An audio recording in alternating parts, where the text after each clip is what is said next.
Welcome to another edition of the Basketball Teacher Podcast.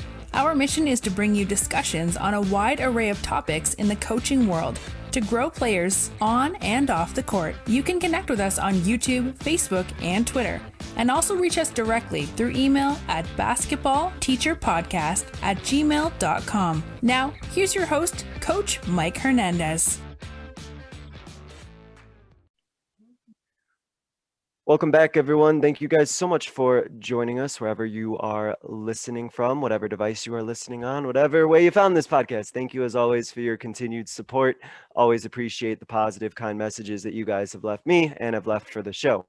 So today's episode was one a few people specifically requested on. And I know why. I can see why, because it's a really important topic. Because as coaches, we all want a team that works together and acts as one. But in order for that to happen, we have to build that team. We have to make sure that we build a team and work to make sure that they are together.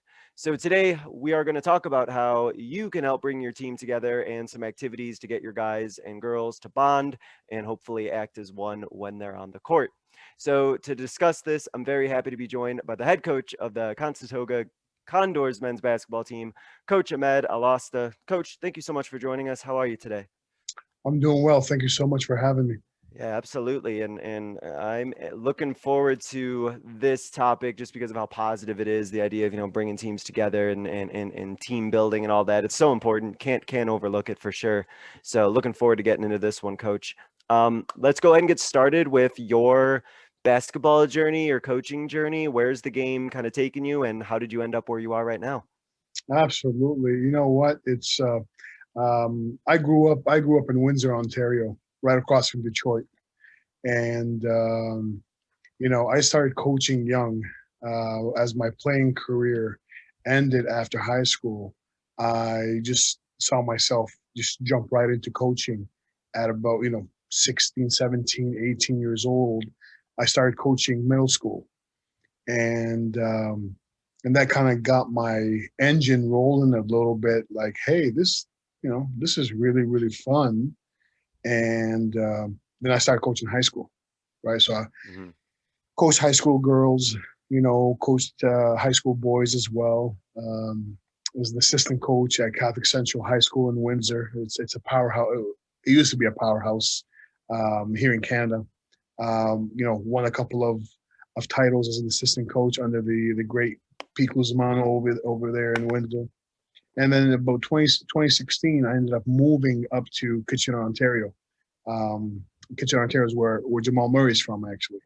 So, and just, started doing my AAU stuff. I was coaching AAU in Windsor, brought it up here. And you know what? When I got here, that year was really interesting because I was an apprentice coach with the provincial team. So we have provincial teams here. And I ended up as an apprentice coach, and the assistant coach, who was Justin Ceres with the provincial team, just got the job as the head coach at Wilfrid Laurier University here in Kitchener. So we bonded, and obviously I was moving to Kitchener, and ended up being one of his assistant coaches that first year, and kind of just, built myself up a little bit, coached some prep basketball as well. And just last year, at the beginning of the beautiful pandemic that we've all kind of we had to go through, I ended up getting the head coaching job at Conestoga. So it's been a wild journey, I tell you. Just a lot of basketball all over the place, different age groups. And I think that's so important to really understand, right? And I'm a teacher on the side as well. So, it's fun. Yeah, I think that's great. The different experiences that you've had, the amount of variety, as guys, girls, different age groups, different levels, you kind of like see everything. You kind of see the game in all these different ways based on the age group and the people that you're working with. So I'm sure that's definitely helped you a lot along the way. And hopefully, as we talked about before we started, hopefully this next year can kind of be kind of a more normal year for you, especially for, somebody who's trying to, get things going and everything like Absolutely. that. So hoping for that. Coach, one of the things that I noticed right on your social media, and I love that coaches do this and you do as well, you have the hashtag and it says Condor Way. And I love that because it means that there is some sort of motto or some sort of standard that you have as an expectation for your program. So I wanted to ask you about that. What does that mean to you, that the Condor Way, and what does that kind of look like for your program? That's our mission statement. That's actually become our mission statement. And I'm a culture builder. I truly believe that culture of a program is the essence of who you are, and your program becomes who you are. And the Condor Way is accountability, right? It's trust and belief. It's that essence of doing the right thing at the right time. And the players have bought into it. It's myself recruiting the right pieces for our program. It's our assistant coaches, putting in that extra, hour of work every day to just get better, right? That's the essence of what the Condor Way is. It's that mission statement that we want to build. We want to build a program that is built on a foundation of trust, belief, accountability, graduation rates, right? Is so important to us. Yeah. And we want to build, we want to build citizens. That's what we want to do, right? Basketball is important. That's what we do. But you got to remember, as coaches, especially at the college level, this is the essence and the peak of academia, right? Whether you're coaching university, whether you're coaching college, this is it. Once they're done with college, university, they are out in the real world, Mm-hmm. right? So you are that last stage for them to kind of help and mentor and be a role model for them so that they can be great people out there. So that's what the Condor Way is. Do it the right way and give it your best. Be accountable with it, trust it, and believe in it. And has that mission statement, as you called it, has that been something that you've kind of always kept as a coach? Is that something that you've kind of like developed along the way throughout your coaching career? I guess what led to, you having the idea of what you call the Condor Way? How did that sort of develop? So that's a great question. That's a journey, Yeah. right? That's something that you start, like when I started coaching, as a 18-year-old, coaching middle school. All I wanted to do was win. I didn't give any, rat's ass about anything else, right? I just wanted to win, and that was the only thing. I didn't know, like, I wanted to develop, people. But as you grow older and you go through the coaching different coaching phases that your journey allows you to, and the coaches that mentor you and you work under, you you start buying into this, like, okay, I'm going to do what my coach does, right? Mm-hmm. But as you get older, you start taking from him, you start taking from her, you start taking from him, and you kind of just create your own identity. And that's what so it's taken me 14 years to fully adapt to what I want my program to be, who I want to be as a coach, what I want my players to be like, right? Yeah. And that's it's such an important piece, for beginners, in coaching. And this is at any level, right? Like finding your philosophy, finding your mission statement, who you want to be, right? Like X's and O's aside, you got to have a philosophy about how you are going to carry yourself, right? Sure. So it's taken me a long, long time. I'm way different than I was 10 years ago, Mm-hmm. right?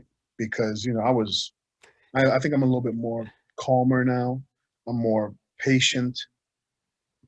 Still fiery as a coach. Yeah. That's one thing. The People passion. Sure. very, very passionate about it.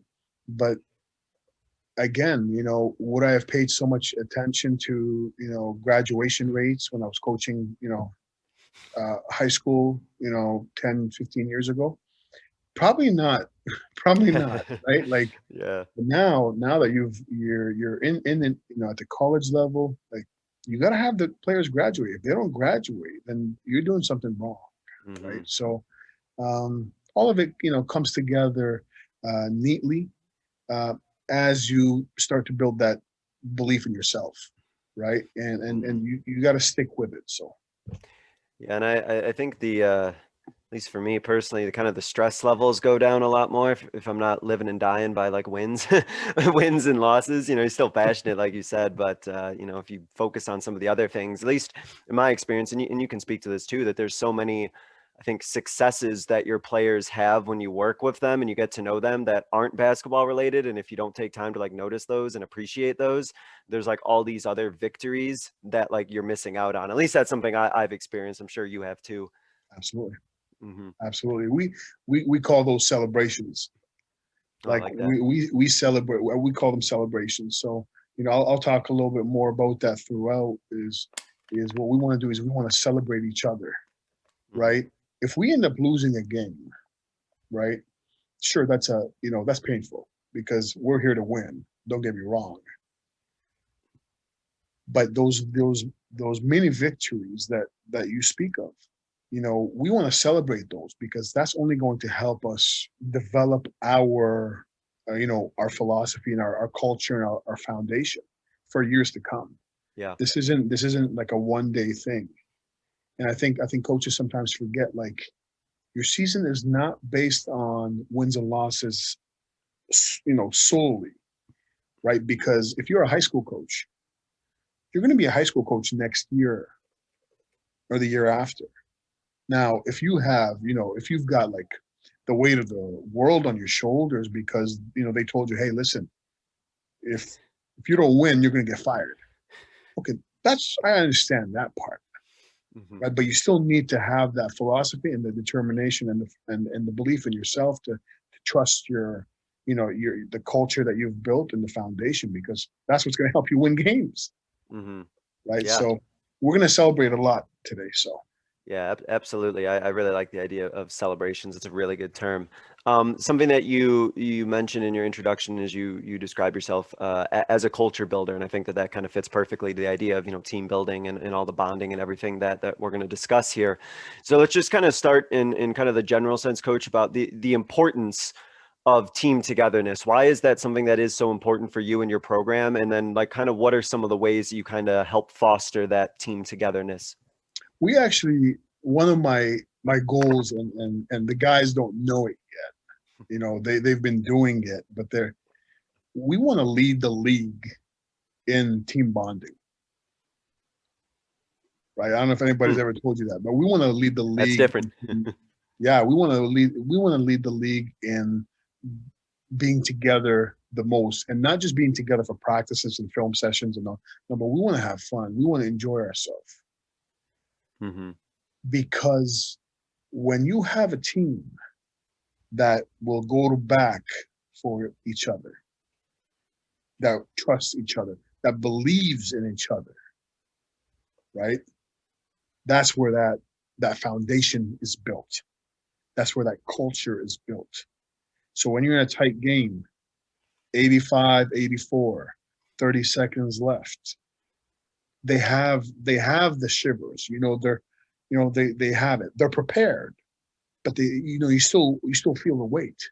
Hmm. But the weight is less when you're looking across from the other guy and the coaching staff and the trainer staff, right? And the managers, and you can trust them, and that that they have your back fully, that you can say anything and they can say anything, and it's going to be like this, like you're tight.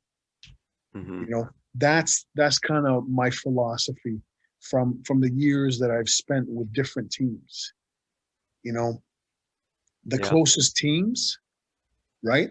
Now, obviously, talent is so important, right, for winning. Like, don't Sure. get me wrong, you can have the closest team in the world, but if they can't dribble and shoot the ball, you're not winning any games. I'm sorry. Let's not kid ourselves. But Hmm. at the same time, you know, when we develop that camaraderie, that togetherness, that trust and belief in each other. Those tight games go your way most of the time because you're able to say, hey, let's just focus on the here and now. Let's focus on the moment. Right. Right. So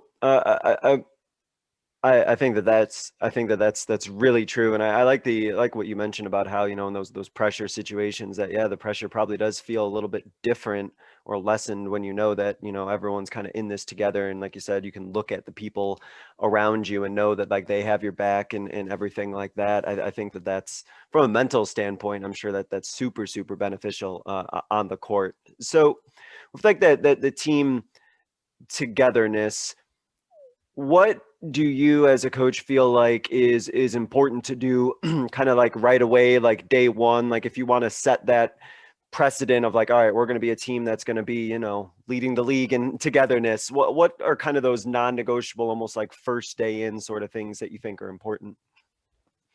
So last year, now this was done virtually from distance.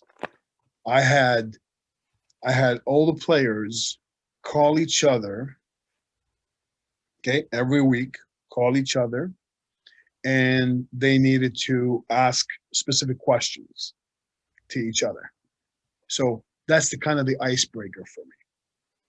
That's the icebreaker. This year we're going to do a little bit differently.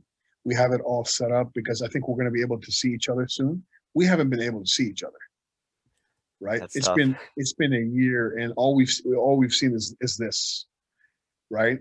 Yeah, sure. And it's been tough. Doesn't even describe it. It's been awful, right? But to be able to still have built a foundation and a culture that the guys are carrying along virtually, I know for a fact once we get together and we start doing these activities in person, it's going to be very successful. So like so the questions off the top of my head, I don't remember some of them. They're just like nice icebreakers, like how many siblings do you have? Just basic questions. Get to know, right? You're not going to get to the tough questions until probably later on. So this is in phase. I do this in phases, right? So first, it's just an icebreaker, get to know each other, and the good part, the good part about it, they enjoy it because it's guys that have never met each other before. We haven't seen each other in person, and it just gives them a chance to say, hey, like we're teammates now. Let's get to know each other, right? So it's been really good when it comes to that. As we go through the season, there'll be more questions. There'll be deeper questions. Okay. Yeah. Deeper questions is, what are some of your fears? Right. What are things that are triggers for you? Right. And some guys will be like a closed book at first, but that's why we do this later on, because build up to it. That trust and belief is already built. Right. Like I use trust and belief a lot. Like that's the two most important words for our program: trust and belief. Right. Yeah. I gotta be able to trust you, and I'm gonna believe in you. Right. I know when you get to the free throw line, you're gonna make it. Just like when you go into the classroom, I know you're gonna work your butt off to make sure your academics are high enough. Right. So those are the two words. So we kind of want to sustain it throughout, and the questions will get deeper as we go through the year, because that's when you really get to know people, right? When you're able to have some tough conversations, and one of the things that this year I'm adding is more of a social justice, human rights standpoint, discussions for our program.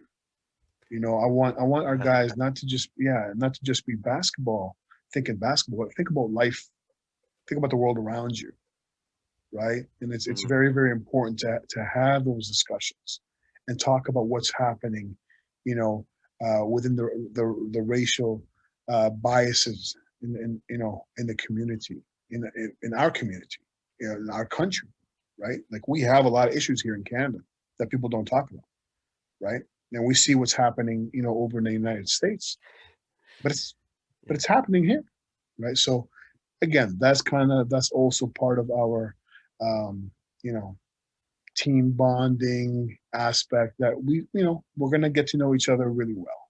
Yeah. And you're kind of in an interesting situation, like you kind of talked about how so much of this stuff, at least last year, had to be done virtual, and how, you know, how excited they are for them when the opportunity comes when they actually can be together. So in kind of that unique situation that you're in, what are you looking to do with the group of guys that you have now that they kind of know each other, but then they also like kind of don't? What are some sort of like in-person things that you're kind of excited to try and implement? We're gonna do like one of the things that's been missing over the past year has been competition, and they're eager to compete. So we're gonna do some fun stuff, right, within the restrictions that are still in place here, um, that we can just get them competing. So, you know, our workouts have been done at 7 a.m. virtually every single day since last August. Oh, wow. So this is a team that is still waking up at 7 a.m., working out virtually on Zoom with each other.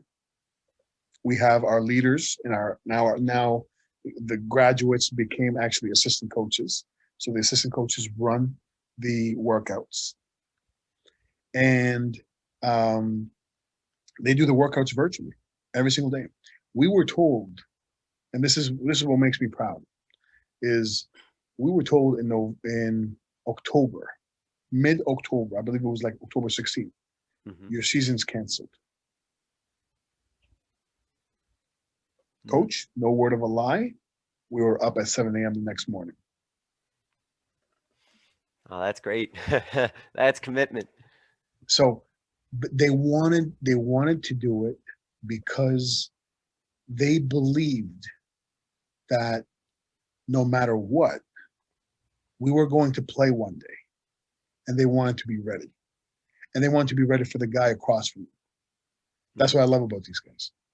And Yeah. that's what we want to do. We want to build that mindset that we're training, and all the blood, sweat, tears, everything that we're going to go through, we're going to do it for each other, right? We're going to do it for each Right. other. We want to be able to look each other in the eye and say we gave it 100%, whether we win or lose. Hmm. Like that's what we want, and it's been really really neat. So now when we get together, now our workouts going to be together. Like we're going to have that. We're going to be able to compete using that, right? So you know, I'm excited. That's from a basketball standpoint. Other activities, when we're able to go bowling, we're going to go bowling. We might go play some tennis. Tennis would be a nice, distance, distance, game. But it's anything that our goal is we want to compete. So we're going to find activities that we can compete and have some fun and laugh, and you know, could be frisbee, it could be whatever it may be, right? Like Yeah. find something as a coach and compete for the fun of it, to build that back up going into the season, because again the pandemic kind of hurt us in that sense. Mm. I think something that you brought up that I think is really important is that competition is a great way to bring people together. I think that there might be a belief that, if the players are competing against each other, that they are like against each other. But I haven't found that that's really the case. And you can definitely, as you just have, kind of like speak to the fact that, like competition, like actually can do really good things to kind of bring people together. And I think in a sense, and I'll let you elaborate on it, like I think it kind of builds almost trust to see like your teammate like competing and you're competing, and then they kind of know that they have each other's back in the season. At least that's kind of my interpretation of it. Absolutely. Mhm. And it also adds to the fact that, if I'm working my tail off, I'm in the weight room, I'm doing this, I'm competing hard, hard, hard. If I see some of my teammates not competing, What does that tell me? Right? So Yeah. if we're seeing each other and we're competing and we're having fun doing it, like, you know, when you watch those classic, basketball movies, Coach Carter, you know, Glory Road, whatever, and you see the competition and you see the suicides and you see all like Yeah. like you have to have fun, right? At Duke they're having fun. Don't kid yourselves. They're having fun. At Michigan they're having fun, right? They're still working their tail off. All that competing practices are hard, intense, but you have to have that fun. And the guys, in our situation, the guys have to enjoy coming into work. They have to come into work and enjoy it. It can't be a dictatorship where they're coming in there and it's just all yelling, all screaming, all, negative aspects. No, there's got to be a lot of positivity. There's got to be a lot of fun times where they can just relax and joke around and play around and just be normal because yeah, these kids are 19, 20, 21, 22, but it wasn't long ago, they were just in, middle school, Mhm. right? Like it's so I think for us, definitely that togetherness, that fun aspect, that camaraderie, that bonding is going to be such a huge part for us to try Yeah. and build this thing up. Was something that you brought up that I think is just really important to consider is the idea of like when players are competing. I think a lot of the outcome of that is very dependent on the coach's perspective on it. I think it could be very easy for a coach to almost like pit players against each other, be this, very almost like negatively competing. And I think it's really important. And it sounds like it's something that you're very well aware of is like the way you kind of handle their competition with each other. And like you said, like keeping things positive, keeping things fun, because I think it's very easy to almost kind of go the other way. And then like you're almost, like I said, like pitting players against each other. And Absolutely. that's the opposite of togetherness at that point, right? I'll tell you what I just did. I just did this last week. I actually, so we have our WhatsApp group chat. Hmm. I actually put a sort of a depth chart. And I put it out there. I said, here, this is who you guys are competing against for your we don't have positions, but for your positions. And they loved it. They loved it because I also had said positive things about all of them. Like, and they were like, whoa, why are you saying all these positive things about us? Well, because I care about you, because I want you to succeed. Because we can't succeed with having five guys, just playing. We got to have everybody involved. We got to have everybody on the same page. We have to have everybody buy into our system, who we are, our culture, right, our foundation, right. And they loved it. They loved it, and you know what? They're like, hey, so this guy must be crazy because he's putting a depth chart. Hasn't even seen us play yet, and he already has a depth chart in mind. Yeah. Yeah, because you're going to make each other better. You're going to push each other. You're going to push him. You're going to push him. You're going to push him. And guess what? At the end of the day, you're all going to be just very proud because you're going to give 110%. And the chips will fall into place, Hmm. right? Yeah. Yeah. But No, it's a good yeah, balance there for sure. That's kind of it's a really good way to look at it, I think. And it's really good information for the players to have too and to be aware of. So no, that makes a lot of sense. Um, Team togetherness and the idea of kind of like keeping team like strong and everything. I think that super important to make sure that you're doing that at the beginning of the season and building that team. But I also think it's very important that you kind of continue to keep building your team, especially as the season goes on and especially as, things might get tough in the season. So I wanted to ask about kind of keeping the team kind of together, keeping them bonding or keeping things positive and keeping that togetherness when you are in the middle of the season. so when the schedule comes out, I look at different weekends that we might not have, you know, we might have maybe one game, or, you know, we might not have a game at all. It could be just a bye weekend, right? Um, or is it, you know, is it right before exam break? So I like to pick a couple of weekends where we can schedule some fun stuff for them, right? So you know, it could be a get together, you know, dinner together. And you know, team dinners are big, you know, very very big for me. We have, you know, I have such you know, when you're eating food with people, when you're breaking bread, like they call it, you know, it's a builder. That's a builder. So when we go, you know, when we're traveling, when we, you know, we try and eat together, make sure that we stay together Yeah. and enjoy some food together. But throughout the season, you got to have some fun stuff for them. You know, one of the things that, you know, Coach Ceres did at Laurier, you know, and this was maybe our first or second year, you know, they did an escape room. Oh, those are You fun. know, we did an Yeah, escape room. those are Yeah, good. yeah, yeah, Yeah. yeah. I wasn't able to go, but they told me all about it. It was awesome. So, you know, something like that, you know, you bring them all together. We do an escape room. It's fun. You know, we can go, you know, we have some really fun places like, what's it called? Those cars, you know, driving cars and stuff. What are Oh they called? yeah. I know there's like go-karting. There's all this Go other kind karting, of stuff. go Yeah. karting. Yeah. Yeah. Yeah. Yeah. You know, we can go karting, you know, fun activities like that. Right.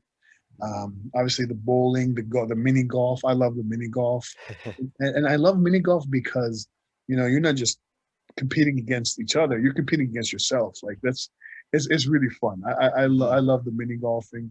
So we'll do that throughout the year, you know, and our get-togethers throughout. You know, we'll have a nice get-together during the exam break. Um, you know, and that, you know, that just brings you closer and closer, Mhm. because, you know, you have your family, your immediate family, you have another family. You know, that was one of the first things I told my wife when I got the job. I said, we have another family now, right? So, you know, it's important that you schedule it. Like you can't just, you know, out of the top of your head as a coach, say, hey guys, you know, what are you guys doing on Friday? Let's go see a movie all together, right? Or hey, let's go get some wings and watch the, you know, watch the Pistons game together, right? Like Yeah. you have to schedule it. You have to look at your season plan, and you have to input some of these events in there, right? Mhm. The other thing is the community involvement. You know, the community.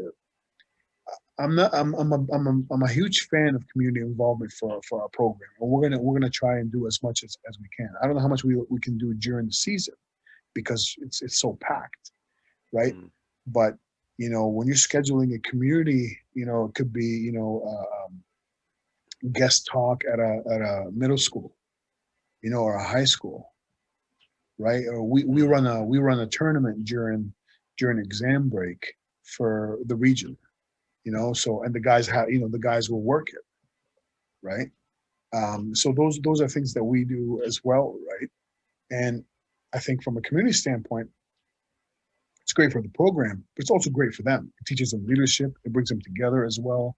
So those things are all pre-planned, and yeah, Well, it sounds like a great way if they're getting involved in things of the community to not only kind of bring the team together, but that also circles back to what you talked about, your goal as a coach to kind of like make great citizens and great people, exactly. kind of accomplish both at one, right? By doing that. Yep. Yeah.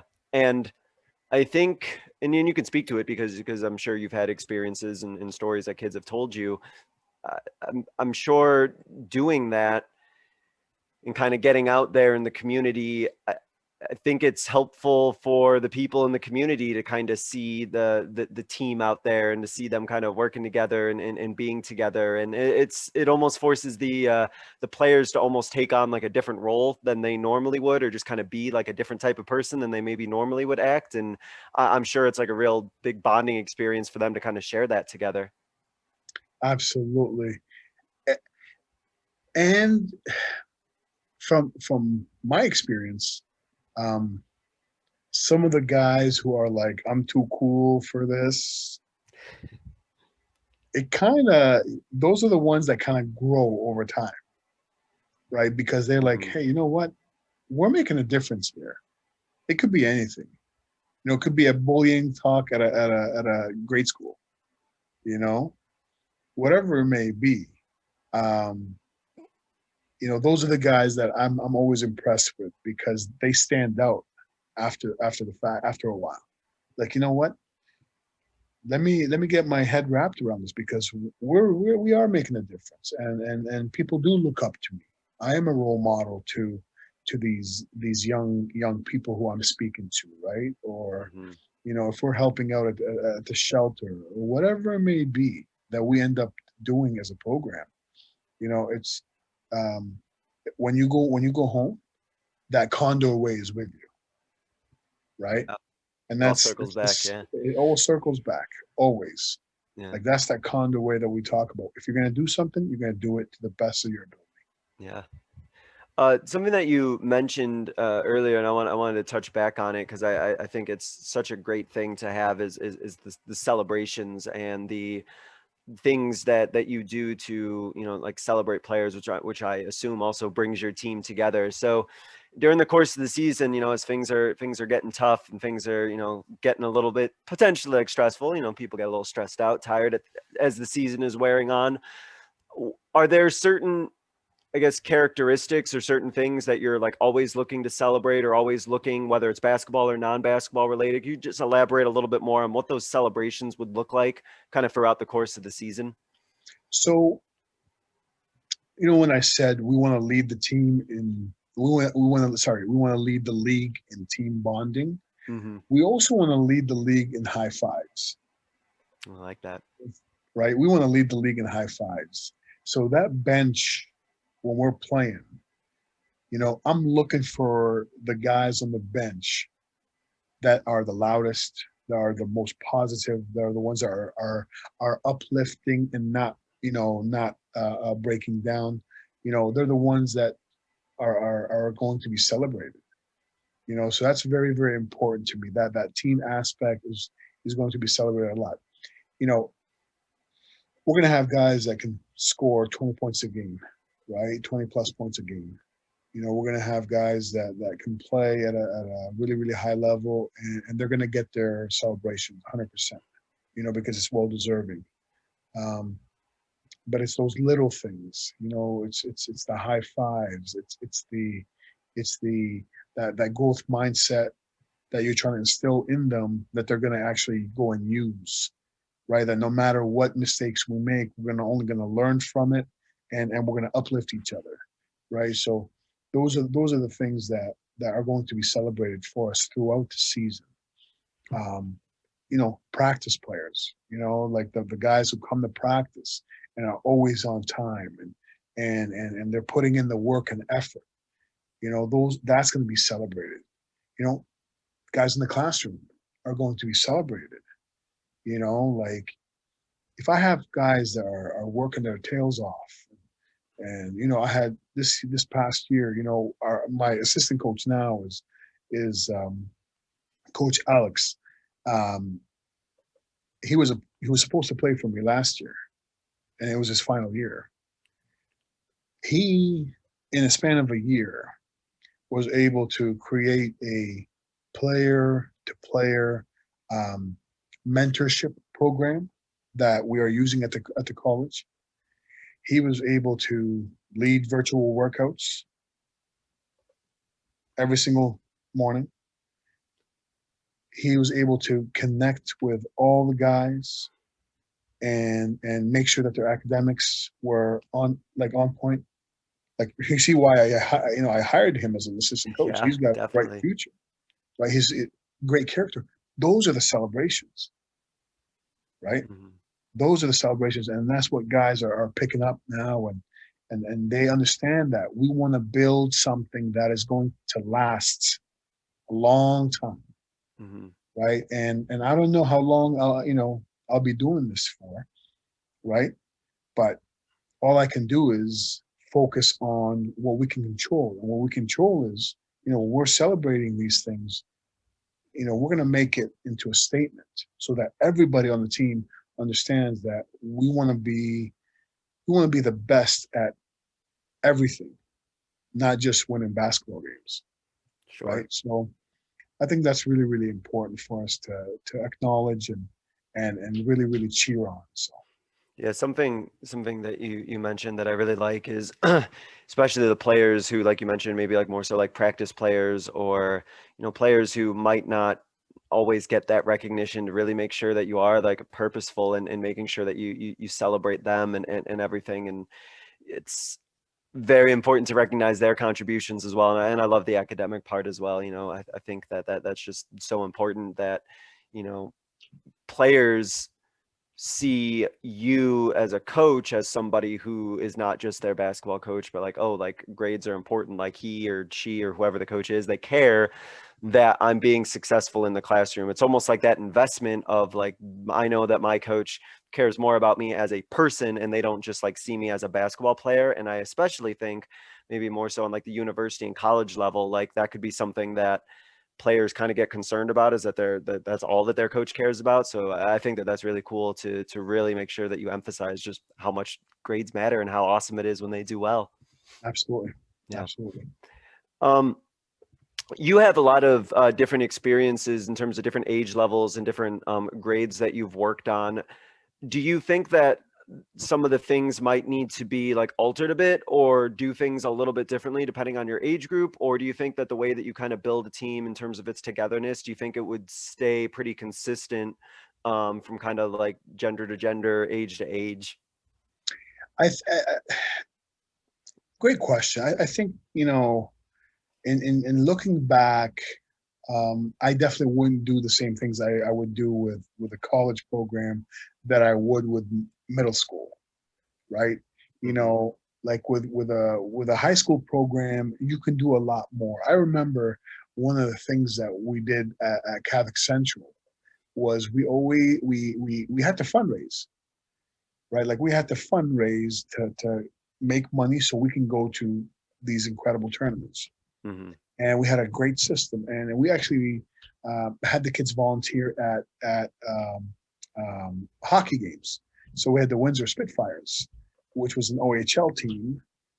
So minor hockey, sorry, junior hockey uh, in um, in Windsor, and we would work the what's that place called where you go buy stuff? The concession stands, Yeah. Yeah. right? So and we had all the guys would come in there in their Catholic Central gear and sell popcorn and sell right. So Hmm. so I look back on that, and that was a team build. That was a team building. That was a team building activity that Coach Kuz, that's his name. Coach Kuz is my mentor. That he was able to kind of put all the fundraising and the team building on one. And guys didn't always like it. Like high school guys are just so you know um, they're living that dream, right? Like they're rock stars. So Yeah. right. So I remember doing that, and that was an eye opener. When I was thinking about this topic throughout the week, I was like, you know what, man, those fundraising activities were actually also team building. So you can definitely do things that are the same, but it depends on how much power do you have, right? That's And true. how Yeah. much you can do to certain extents, right? Hmm. Um, so I'm not very familiar with the way middle school or what high schools do over there in terms of fundraising and team building and all that stuff.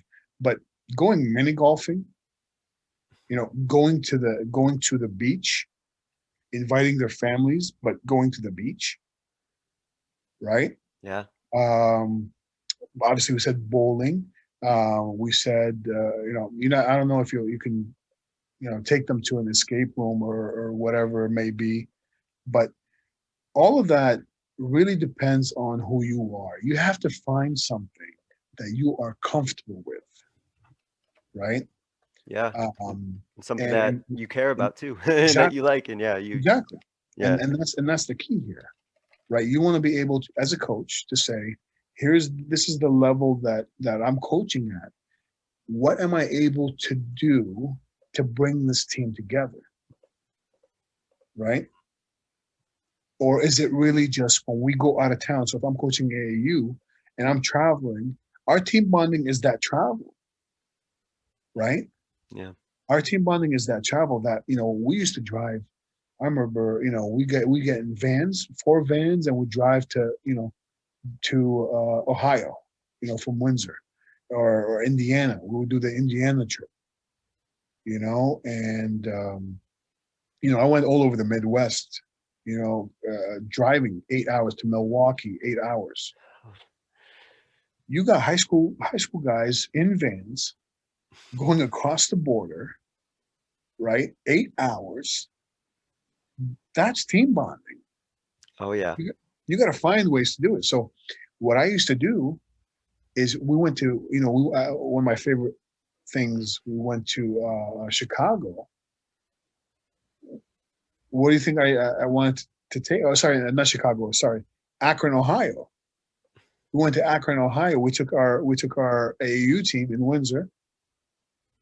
Hmm. Where do you think we went? We went to go to St. Vincent St. Mary's to Yeah. see the house that LeBron built. The guys loved it. They're high school kids, right?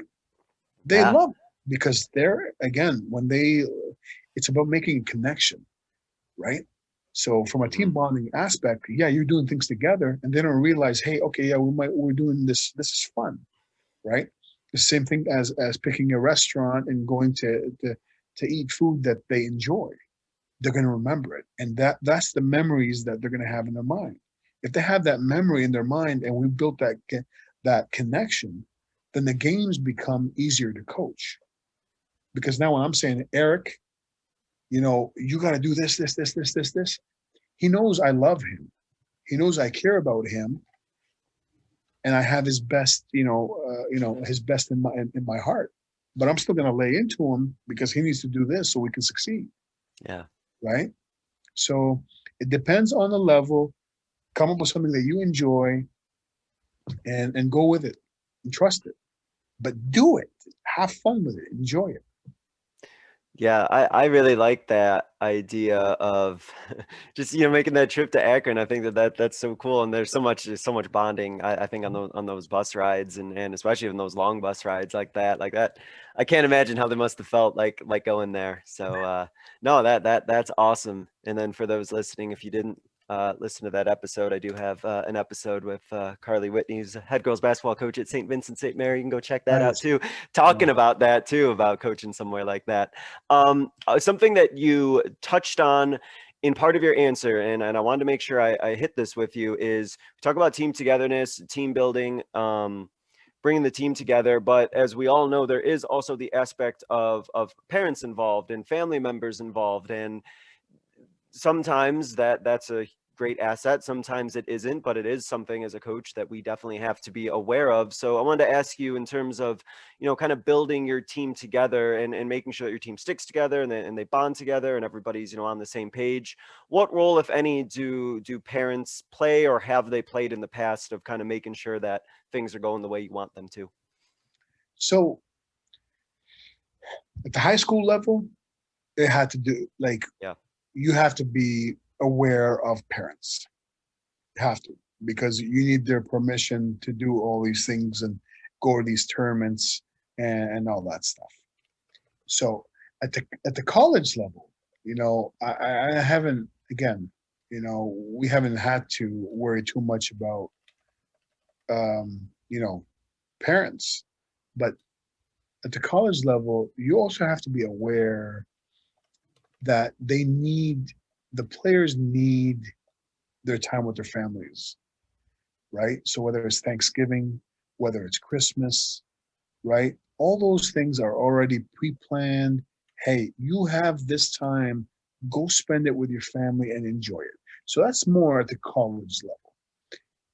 It's the same way at the high school level, but it's actually deeper because, when I was coaching AAU here in Kitchener, and I took the team to Chicago, and the parents drove, right? It also depends on what type of environment that you're coaching in. Are parents involved, right? We have to be very, very aware of that as coaches. We have to be sympathetic, right? So when you're planning things, you have to keep all that stuff in mind, right? Yeah. So when we went to Chicago with my AU team here, we had 4, 5, 6, 7 cars. Everybody, went down there, checked in the hotel, did all that stuff. So when I'm planning things, one of the best things that I ever got to do was those WhatsApp groups. And I had, there was a year where I had parents, in it. There was others where it was just the players, and the players would just share the information with parents. Hey, coach wants to do this, right? Coach wants to go and have dinner at this place. Coach wants to do, right?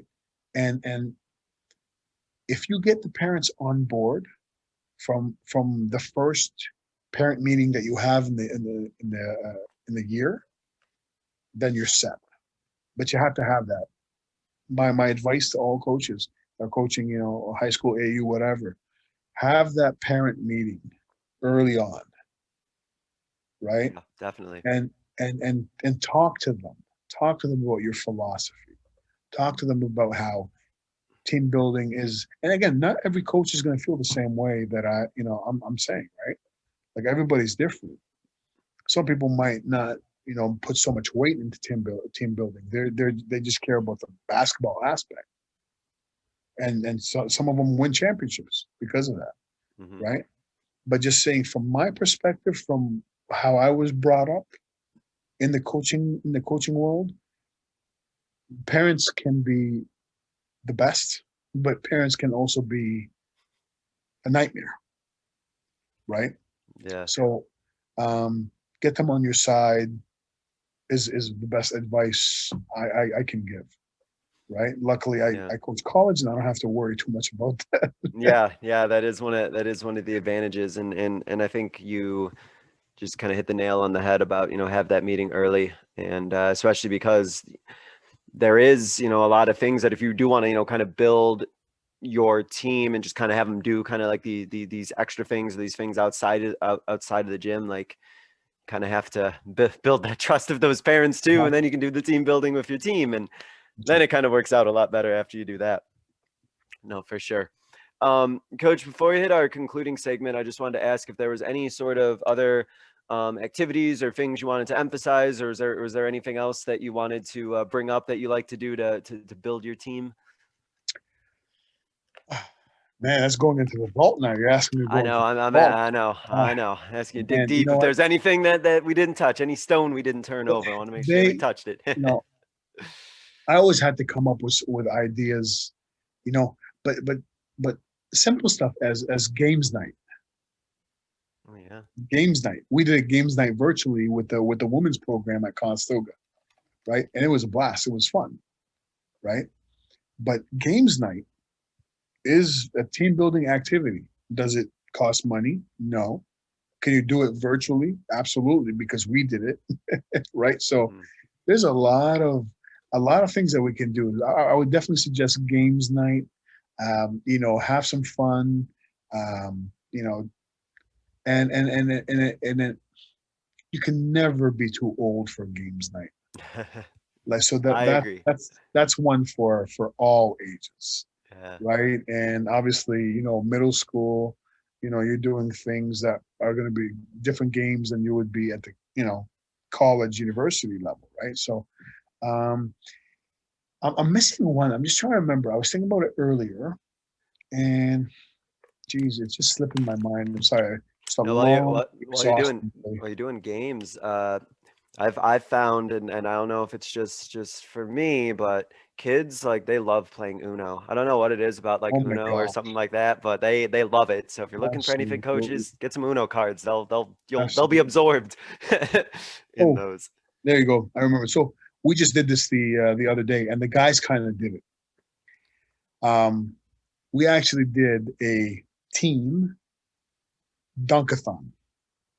It was a dunk contest, virtual one. It was hilarious, and the guys were just. It was through our chat, and one of my players um, sent me a video Hmm. of him throwing down a dunk. These are college guys. We know they can dunk, but I was like, you know what? Let me use this. So it was just in like in a moment's, just came to me, light bulb hit. I'm gonna post it on the group chat. I'm gonna say, hey, look, this is what so and so is doing in his spare time. Well, the other player adds one into the group chat, and it's a beautiful 360. Boom. And then my point guard, 5'10", puts one. Boom. A video, a clip of it. And they started Yeah. putting clips. And we had such a fun, that was like a half hour of just us just on chat, enjoying ourselves, having fun, and cheering each other on. Like, man, that's great. These are college guys, and they're giving each other props because they're like, man, this is my teammate, and he's pretty skilled. So that right there was a team bonding moment. Hmm. You know what I mean? Something Yeah, as that's simple as fun. that. Absolutely. Yeah. Um, your usual pool parties, wing nights. Obviously not during the season, off season. Got to be careful with wing nights.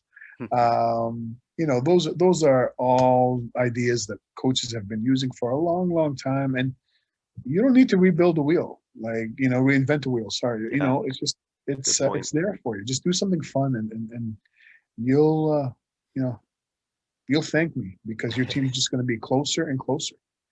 Yeah, all those just excellent ideas. That's awesome, Coach. Coach, to wrap up, a couple questions I ask every guest, so I'll go ahead and start with this first one here. Looking back on your coaching career, what is a moment from that career that you think others listening would be able to learn from? I think it was last year. It was in April, um, when I was informed I got the job, and I got the job during the pandemic, Oh, and it's the toughest thing. I never imagined in my wildest dreams that my first college job I would get during a global pandemic, and there's a lot of doubts in my mind. Right? What do I do? How am I going to do this? Um, is this going to work out? Like, should I go recruit guys? Like, what's yeah. all these things? And I stopped. I stopped. I said, do it the way you would do it either way. Mm, Do it your way, right? Stick to what you were going to do. And that's exactly what we did. And I think the growth and excitement around our program wouldn't have been even remotely close to what it is now if I hadn't done that. I just kept the boat going, right? And sometimes we overthink it. Sometimes we overthink what we're doing. If you're a coach that is post strong, post dominant, that's your style of play, stick to it. Don't start overthinking it, right? If you're a coach that is run and gun, boom, boom, boom, boom, boom, boom, that's you. That's who you are. Don't second guess it. So I think that was for me. That was a big time eye opener because a lot of us were crushed when our season, when they said, "Hey, you're not playing," Yeah. And when you don't compete for a long time, like you got to find, like, competition is embedded in us, right? Like we want to compete. Find an outlet. And that was it.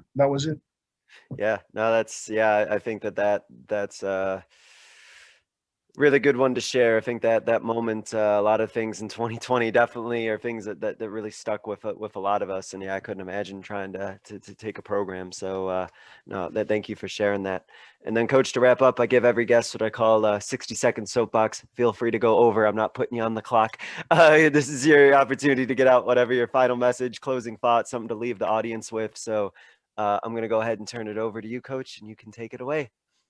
So really, it's all about, trust, belief. Trust yourself as a coach. Trust your system, and believe in who you want your program to be, who you want to be. And at the end of the day, you're the one that controls you. Nobody else controls you. And if you're recruiting players, recruit them based on who you are. If you have grade 11s that are going to grade 12 and grade 10s coming up to grade 11, those are your players. Mold them your way. And that's the emphasis of why do we do team building? Why are we culture builders, right? You're culture builder because they all look at you. You are the voice, right? Yeah. So if you're the voice, they're looking to you for leadership. They're looking to you for that trust and belief in them. That's it. Yeah, that's great. What a great way to leave it off on. So, Coach, I want to thank you for spending some time talking about your team and team togetherness. I'm really excited not only to implement some of the things you talked about, but also to have you actually work with your guys in person, hopefully soon, and really build that togetherness the way that you normally would. So, Coach El-Osta, thank you so much for spending some time talking team building. Best of luck going forward. Thank you. I appreciate it so much. Thank you so much. And thank you all for listening. This was another edition of the Basketball Teacher Podcast. We will see you guys next time. Take care. Thank you for listening to another edition of the Basketball Teacher Podcast. Make sure to connect with us on YouTube, Facebook, and Twitter, or reach us directly through email at basketballteacherpodcast@gmail.com. Take care, be safe, and we'll see you next time.